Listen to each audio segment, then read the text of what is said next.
It actually surprises me that we haven't had a game with this sort of style in the past. In hindsight, a game with the aesthetics and animation of a cartoon from the Fleischer Brothers studio seems like a match made in heaven. I mean, look at some of this stuff. Folks, now here's a story about Minnie the Moocher. That's just pure whimsy and nightmare fuel. And Cuphead manages to capture both the beauty and the fear that these early rubber hose animations managed to instill in me. If you haven't heard of Cuphead in any capacity up to this point, well, color me impressed. An indie darling game that was originally announced way back in 2014 by Studio MDHR, Xbox stepped in to help with the development, which helped to increase the scope of the game, but also led to it being pushed back several years, finally being released in September of 2017 to much fanfare. And rightfully so, because this game is really, really fun. The story of the game is real simple and straightforward, but is something that I really like about it. Because, like everything else, it fits the old cartoon aesthetic to a T. The story follows two brothers, Cuphead and Mugman, who live peacefully on Inkwell Isle. However, while out exploring one day, the two end up at a casino owned by the devil himself. In a moment of greed, Cuphead bets his and his brother's souls for all the devil's riches. Predictably, they lose, and rather than taking their souls, the devil agrees to spare them if they hunt down all of his other debtors and bring him back the soul contracts that they have. One really does have to wonder why the devil needs someone else to hunt them down, or how they were even able to skip town on him in the first place, but hey, it gives us an excuse for a great boss rush game, so I won't dwell on it. And that's about it. The plot never gets much more complex than that. You are literally doing the devil's work across all three islands that make up Inkwell Isle, while at the same time trying to find a way out of the agreement you're in. And how do you deal with these debtors? You shoot 'em up, of course. Gameplay in Cuphead could not be simpler. A majority of the game is boss fights and nothing but. In fact, it was originally just going to be boss fights until the idea was slightly expanded, but we'll get into that later. In each area of Inkwell Isle, you can explore a small hub world map, but while you can talk to a lot of the fun-looking characters, it's mostly just a means of guiding you from one level to the next, and as nice as it looks, there's not a whole lot to do there. Add in the fact that your walking speed isn't really that high at the best of times on the world map, and you don't have a fast travel option, and it can make getting from point A to point B a bit of a hassle.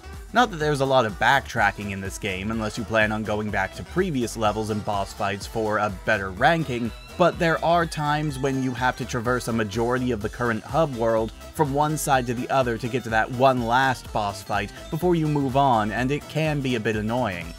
That might sound nitpicky, and in a way it definitely is, but I wouldn't complain about it so much if the rest of the game didn't move at lightning speed like it did. And speaking of, let's get into the meat of the game, the boss fights.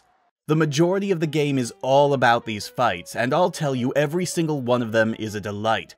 Every single massive enemy that you take on is just brimming with personality and energy, from the animation alone, and despite the fact that you will die, a lot, not once did I ever feel discouraged playing this game.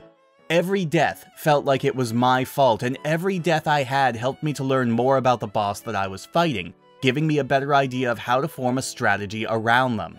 Boss fights are done in a shoot-'em-up platformer hybrid, or sometimes just a straight-up shoot-'em-up in the case of the plane levels. You start out with a measly 3 hit points, and if you're fighting by yourself, you get hit 3 times, and then you start the fight over from the beginning. If that sounds overly punishing, it actually isn't. Boss fights, while providing a heart-pounding rush that can cause massive time dilation for those who play them, actually never lasts more than 3 minutes at most, even for the later ones in the game. And with every boss fight consisting of multiple phases and forms, you always feel energized to keep moving forward and trying again. Hell, even when you lose and are shown with a progress bar exactly how close you were to victory, complete with the boss having a unique taunt depending on the phase of the fight, it feels more exhilarating than debilitating. Even when I was right there at the very end of a fight and got taken out by a single small misstep or mistake, or an unexpected projectile, I immediately wanted to jump back in and try again, because I knew I could take them out. I knew that if I could get that close, then it would only take just a bit more to push them over the edge and finish the fight. Every boss is an exercise in pattern recognition, spatial awareness, and positioning. Many bosses actually don't follow a particular pattern, instead selecting randomly from a pool of attacks. And even when a boss does seem to adhere to a pattern, they usually change it up by altering the speed or amount of projectiles in the attack in an attempt to keep you from getting too comfortable. Every boss has a tell for every attack, and it's just a matter of learning those tells to get good at the fight. Even if you're facing a boss for the first time, it's made pretty obvious when a boss is going to attack.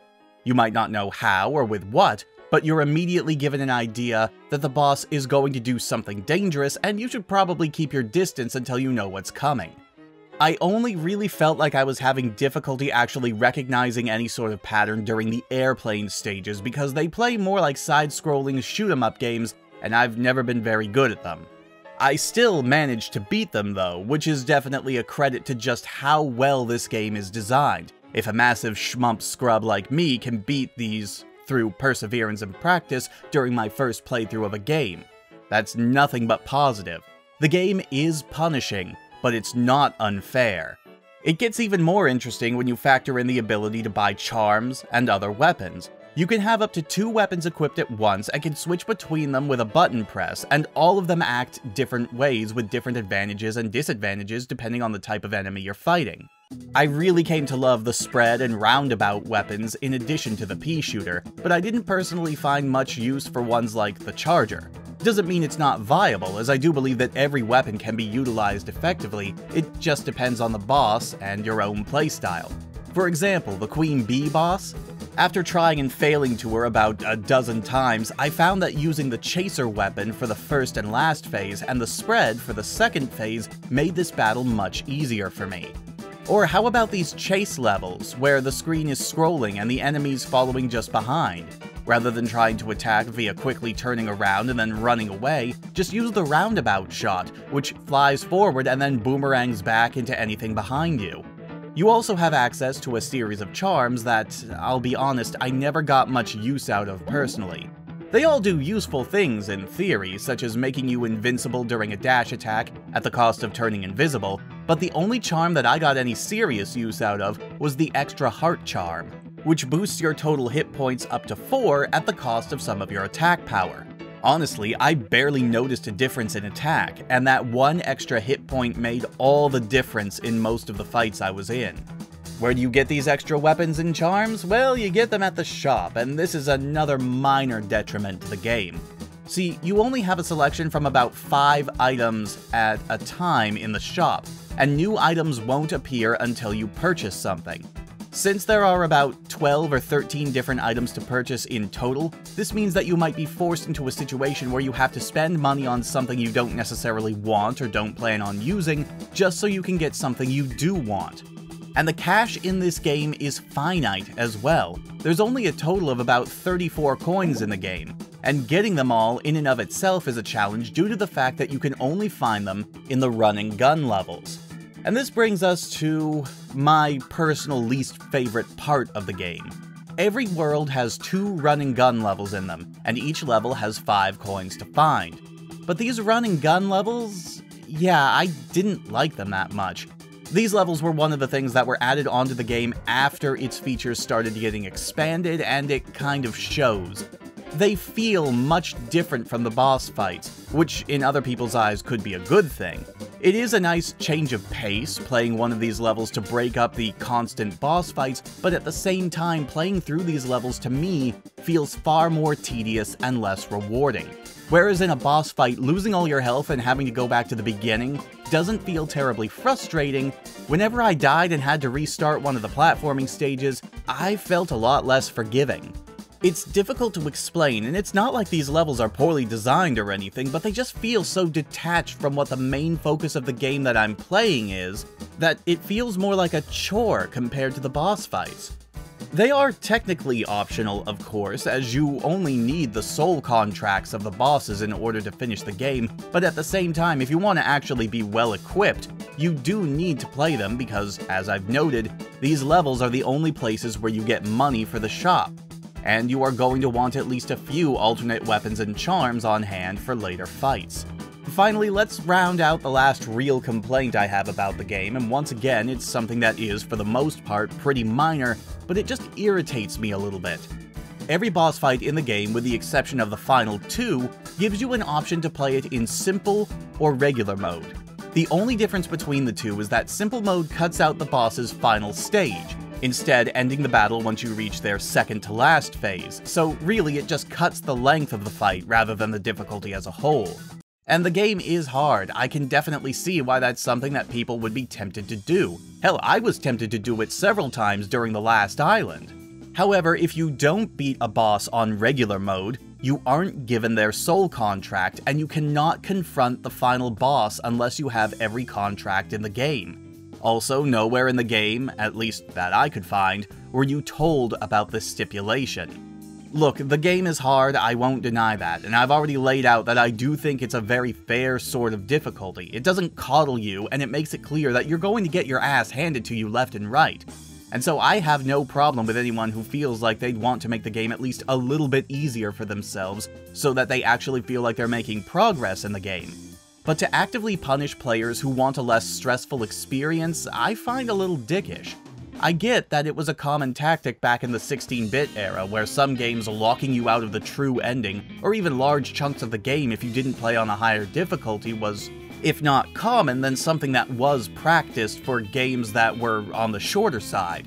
But I feel like there's a good reason that practice went dead. The game is still fun, there's no doubt about that, and I feel the game does a good enough job encouraging players to try again after they fail, so it just seems like an odd design choice. But you know what's also odd? As in nightmarish? As in awesome? This game's art style. What exactly can be said about this game's art and animation style at this point?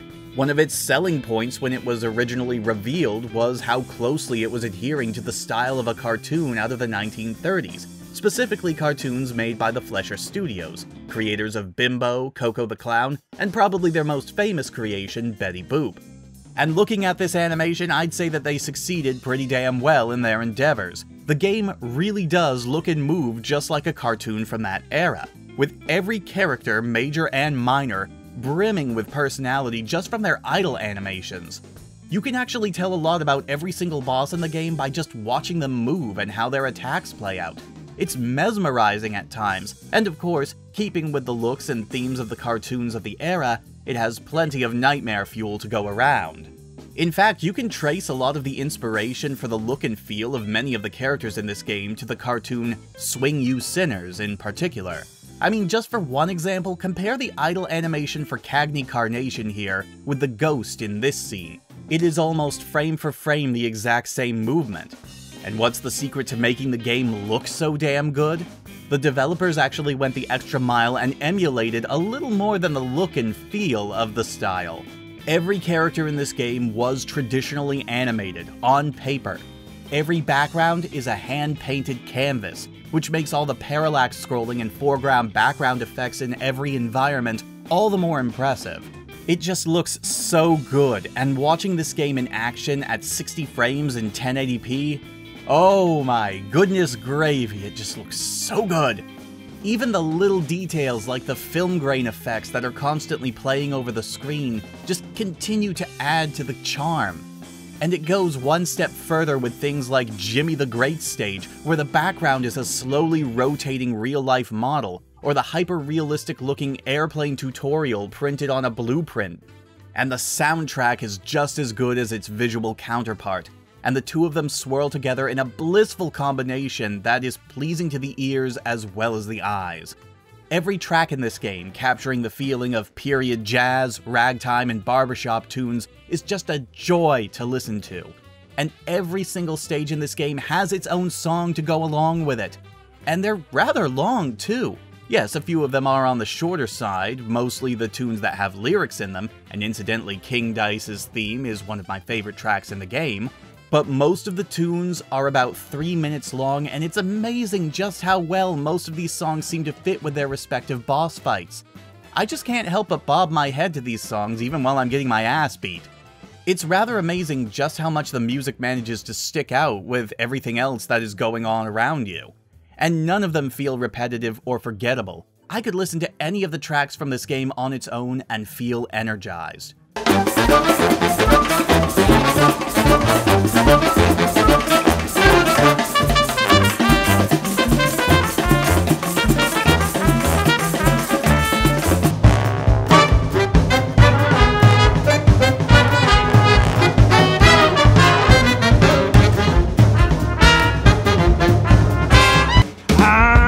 Mr. King Dice, I'm the gamest in the land.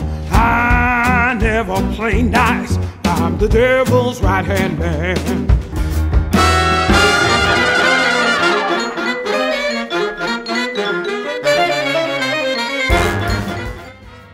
Bottom line, Cuphead is definitely worth your time. It is a bit of a niche genre, as games that are essentially boss rushes definitely won't appeal to everyone, and its difficulty might be a light turn-off to others, but the way that the game rewards you for observation and tenacity, I feel, makes it a bit more accessible. Yes, the game that journalists just love to compare to Dark Souls because they don't know that any other comparison for difficulty exists, I just called more accessible than others of its ilk. The game is available for purchase on both Xbox One and Steam right now for the princely sum of $20, which is more than a fair asking price for a game that will last you about 6 to 8 hours on your first time through.